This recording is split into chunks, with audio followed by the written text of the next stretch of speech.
Bismillah walhamdulillah, hadirin hadirat para pelajar yang dirahmati Allah Subhanahu wa taala.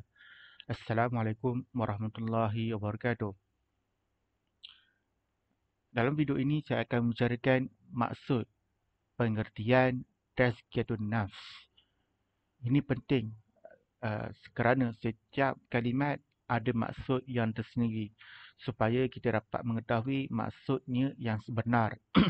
Jadi maksud dari sudut bahasa tazkiyatun, perkataan bahasa Arab, berasal dari perkataan zakka. Apakah maksud zakka? Zakka tu bermaksud membersihkan, menyucikan, menjadikan sesuatu bertambah baik. Itulah makna asasnya perkataan zakka. Dan jadilah dia menjadi tazkiyatun nafs, iaitu masdar, kata terbitan. Yang kedua, nafs. Apakah makna nafs? Nafs boleh dimaksudkan sebagai roh, jiwa, nyawa, individu, manusia dan sebagainya. Sebab tu Allah sebut kullu nafsin za'iqatul maut. Setiap yang bernyawa itu akan mati. Jadi bagaimana kita nak memahami tazkiyatun nafs itu? Sebab tu Allah berfirman dalam ayat yang lain, A'udzubillahi minasyaitonir rajim, qad aflaha man zakkaha. Nampak kata zakka kat sini pun zakkaha. Wa qad khaba man dassaha. Sesungguhnya berjayalah orang yang menjadikan dirinya yang sedia bersih, bertambah-tambah bersih dengan iman dan amal kebajikan. Dan sesungguhnya hampalah orang yang menjadikan dirinya yang sedia bersih itu sesuatu dan terbenam kebersihannya dengan sebab kekotoran maksiat. Ayat ini menjelaskan bahawa seorang itu ingin berjaya di dunia akhirat bukan hanya melihat kekayaan, bukan hanya lihat pangkat, bukan hanya melihat ilmu, tetapi ialah penyucian jiwa adalah juga menjadi titik yang penting. Sebab tu kalau kita solat tapi kita riak, solat itu barangkali tak diterima. Kita zakat, kita keluar zakat, kita riak, itu juga diterima. Sebab tu kita memastikan setiap amalan yang kita buat ini, pastikan kita sucinya hati. Kita buat itu semua ikhlas kerana Allah Ta'ala. Sebab tu Allah sebut mukhlisina lahuddin, iaitu kita kena ada ikhlas dalam agama.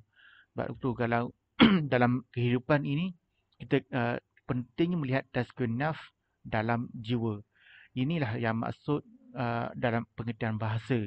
Adapun istilah, kita tengok para pelajar, ada 3 perkara.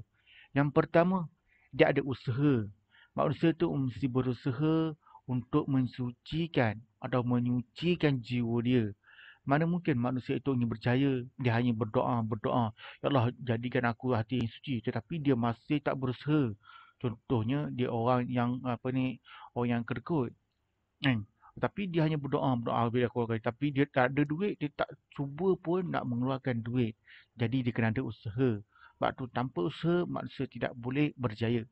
Yang kedua, dia mempunyai sehingga dia punya sifat tu sifat yang terpuji pada dirinya di dunia dan akhirat. Bermaksud dia hanya bukan melakukan perkara tersebut hanya untuk dapat uh, uh, bekalan di dunia, tapi yang utama di akhirat. Sebab tu bila kita hanya melihat kejar sesuatu di dunia, kita hanya akan lelah, kita akan semput. Jadi kita tak boleh pergi lebih jauh. Sebab tu kita kena mengharap akhirat. Sebab tu para ulama dulu mereka berusaha menuntut ilmu, mereka buat amal kebajikan sebaik-baiknya, bukan hanya untuk di dunia tetapi untuk di akhirat.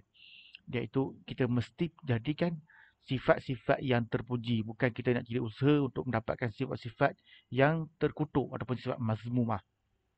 Yang terakhir, dia ada ultimate goal, kita ada tujuan yang terakhir, iaitu mendapat keredaan Allah SWT. Itulah kepentingan, itulah objektif tazkiyatun nafs. Kerana tidak mungkin seseorang itu melakukan satu pekerjaan untuk mendapat selain keredaan Allah SWT. Jika kita buat sesuatu bukan kerana Allah SWT, maka segala sia-sia usaha itu adalah sia-sia dan kita tak akan mendapat apa-apa manfaat. Jangan buat kerana ibu bapa, jangan buat kerana kawan, jangan buat kerana guru, jangan buat kerana suami, jangan buat kerana isteri, jangan buat apa saja. Kita buatlah kerana Allah SWT. Dengan itu kita akan dengan itu Allah akan berikan jalan yang terbaik. Sebab tu ramai para ulama seperti Al-Imam Al-Ghazali pun menitikkan berat tentang perkara ini, iaitu kena ada mujahadah nafs, iaitu kita kena ada kesungguhan waktu untuk menjadi insan yang terbaik, insan yang cemerlang. Dia kena lihat pada hatinya, dia kena bersungguh-sungguh. Mungkin dia hatinya jahat, tetapi dia kena berusaha bersungguh. Mungkin fizikal nampak baiknya orang ni, tapi hatinya kotor. Dan hati yang kotor, dia akan mencerminkan perwatakan yang tidak baik.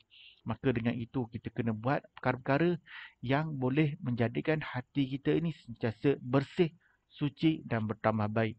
Sebab tu Nabi Muhammad sallallahu alaihi wasallam menyebut, ala wa inna fil jasadi mudghah wa idza salahat salaha jasadu kulluh wa idza fasadat fasada jasadu kulluh ala wa hiya qalb. Ketahuilah sesungguhnya dalam jasad terdapat segumpal daging. Apabila dia baik, maka jasad tersebut menjadi baik.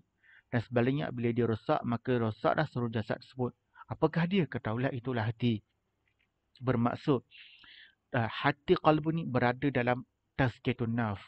Maksudnya, bila tazkiyatun nafs, lah pencucian jiwa, penyucian hati, penyucian roh, maka insya-Allah kehidupan kita akan lebih tenang.